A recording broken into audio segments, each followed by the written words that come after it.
जय हिंद दोस्तों, स्वागत है आपका हमारे चैनल उत्तराखंड एजुकेशन में।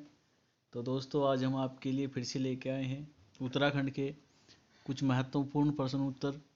और दोस्तों, हमारी कोशिश यही रहती है कि हम आपके लिए ऐसी वीडियो लेके आए जिससे कि आपका एग्जाम में हमारी हर वीडियो से 1 या 2 प्रश्न देखने को ज़रूर मिले।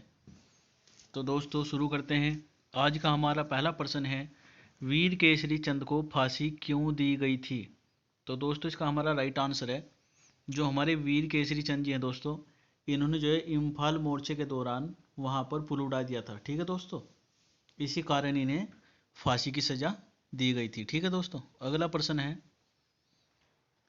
कषार देवी गुफा अल्मोड़ा में किसने तपस्या की थी? तो दोस्तों, कई बार एग्जामों में यह प्रश्न पूछा जा चुका है कि जो कषार देवी मंदिर है अल्मोड़ा में दोस्तों, इसमें किसने तपस्या की थी?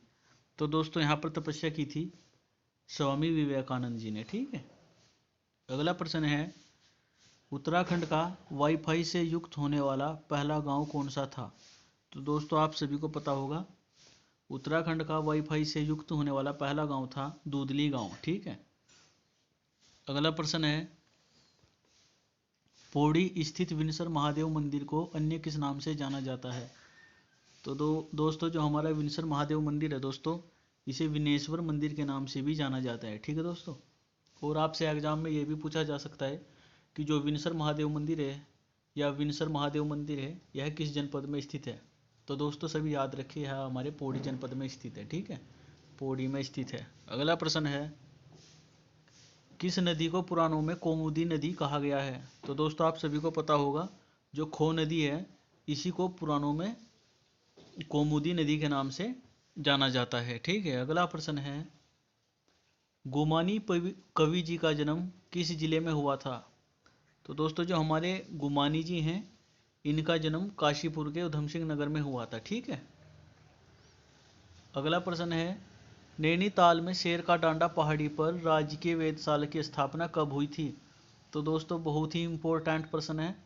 नैनीताल में जो शेर का डांडा पहाड़ी पर है दोस्तों, राजकीय वेधशाला, इसकी स्थापना हुई थी सन 1955 में। ठीक है, नोट कर ले साथियों, बहुत ही इंपॉर्टेंट प्रश्न है।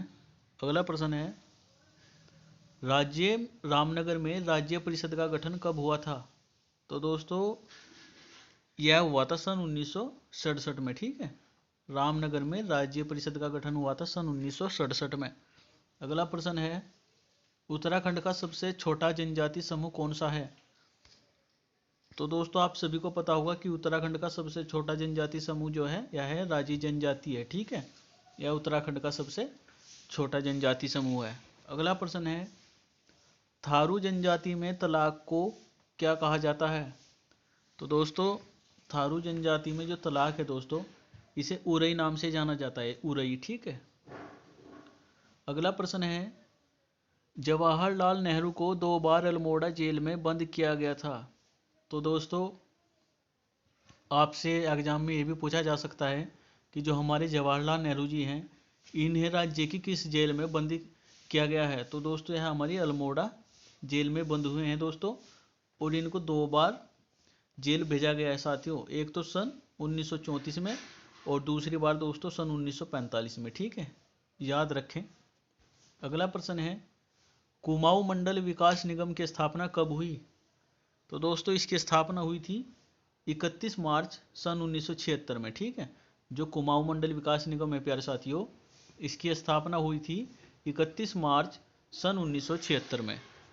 अगला प्रश्न है, उत्तराखंड शोध संस्थान की स्थापना किसने की थी? तो दोस्तों, आप सभी को पता होना चाहिए, बहुत ही इंपॉर्टेंट प्रश्न है। और साथियों, ऐसे ही प्रश्न आपको एग्जाम में बार बार देखने को मिलते हैं। तो दोस्तों, जो उत्तराखंड शोध संस्थान है, इसकी स्थापना की थी डॉक्टर गिरिराज साहा ने। ठीक है, अगला प्रश्न है, मुकुंदी लाल के अनुसार मौलाराम का काल माना जाता है। तो दोस्तों, जो हमारे मुकुंदी लाल जी हैं, इन्होंने जो है मौलाराम जी का काल बताया है सन 1743 से सन 1833 तक। ठीक है, अगला प्रश्न है, चंडी प्रसाद भट्ट ने किस वर्ष दसोली ग्राम स्वराज मंडल की स्थापना की थी? तो दोस्तों, यह की थी इन्होंने सन 1964 में। ठीक है, वेरी वेरी इंपॉर्टेंट प्रश्न है प्यारे साथियों। हमारी हर वीडियो से आपको 100% का लाभ होना है, इसीलिए आप हमारे साथ बने रहे। तो दोस्तों प्रश्न में पूछा गया है कि जो चंडी प्रसाद भट्ट जी हैं, इन्होंने दसोली ग्राम में स्वराज मंडल की स्थापना कब की थी? तो दोस्तों यह की थी सन 1964 में। और एग्जाम में यह भी पूछा जा सकता है कि दोस्तों जो दसोली ग्राम में स्वराज मंडल की स्थापना है दोस्तों, यह किसने की थी? तो याद अवश्य रखें दोस्तों, यह की थी चंडी प्रसाद भट्ट जी ने। अगला प्रश्न है, कुमाऊं और नेपाल का पहला कवि किसे माना जाता है? तो दोस्तों आप सभी को पता होना चाहिए कि जो कुमाऊं के पहले कवि है दोस्तों, यहाँ हमारे गुमानी कवि जी हैं। अगला प्रश्न है, राज्य में बागवानी कृषि फसलों को शुरू करने का श्रेय किसे जाता है? तो दोस्तों जो हमारे राज्य में बागवानी फसलें हैं दोस्तों, इन्हें शुरू करने का श्रेय जाता है फ्रेडरिक विल्सन जी को। ठीक है, इन्होंने ही राज्य में जो है बागवानी फसलें उगाना शुरू किया था। अगला प्रश्न है, हारदूज का मेला किस जनपद में लगता है? तो दोस्तों जो हमारा हारदूज का मेला है दोस्तों, यह भटवाड़ी उत्तरकाशी में लगता है। ठीक है। अगला प्रश्न है, बद्रीनाथ में कपाट बंद होने पर लगने वाला उत्सव। तो दोस्तों जो हमारा बद्रीनाथ धाम है दोस्तों, इसमें कपाट बंद होने वाले दिन जो उत्सव मनाया जाता है साथियों, उसे कढ़ाई उत्सव कहते हैं। ठीक है। अगला प्रश्न है, केदारनाथ के रक्षक देवता कौन थे? तो दोस्तों एग्जाम में कई बार पूछा जा चुका है कि केदारनाथ के रक्षक देवता कौन थे। तो दोस्तों इनके देवता थे भैरवनाथ जी। ठीक है। अगला प्रश्न है, बद्रीनाथ के रक्षक देवता कौन थे? तो दोस्तों बद्रीनाथ जी के रक्षक देवता थे क्षेत्रपाल। ठीक है, दोनों को अवश्य याद रखें साथियों, इनमें से कोई सा भी आपको एग्जाम में जरूर देखने को मिल सकता है। ठीक है, केदारनाथ के रक्षक देवता थे हमारे भैरवनाथ जी, और दोस्तों जो हमारे बद्रीनाथ के रक्षक देवता हैं ये थे हमारे क्षेत्रपाल जी। ठीक है।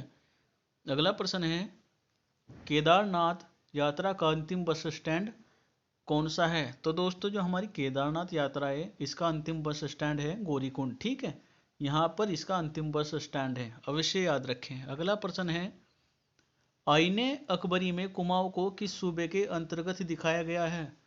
तो दोस्तों आईने अकबरी में जो हमारा कुमाऊं का सूबा है दोस्तों, इसे दिल्ली के अंतर्गत दिखाया गया है। ठीक है। अगला प्रश्न है, कालिदास समारोह राज्य में कहाँ मनाया जाता है? तो दोस्तों जो हमारा कालिदास समारोह है, यह कविल्टा रुद्रप्रयाग में मनाया जाता है। ठीक है। और दोस्तों आज का हमारा आखिरी प्रश्न है, उत्तराखंड में अंग्रेजी शासन की नींव पक्की करने वाला कमिश्नर कौन था? तो दोस्तों यहाँ थे हमारे विलियम ट्रेल जी। ठीक है, विलियम ट्रेल जी ने जो है अंग्रेजी शासन की नींव पक्की की थी। ठीक है दोस्तों। तो दोस्तों अगर आपको हमारी वीडियो अच्छी लगती है तो वीडियो को लाइक, कमेंट और शेयर करना ना भूलें दोस्तों, और हमारे चैनल को सब्सक्राइब अवश्य करें। धन्यवाद।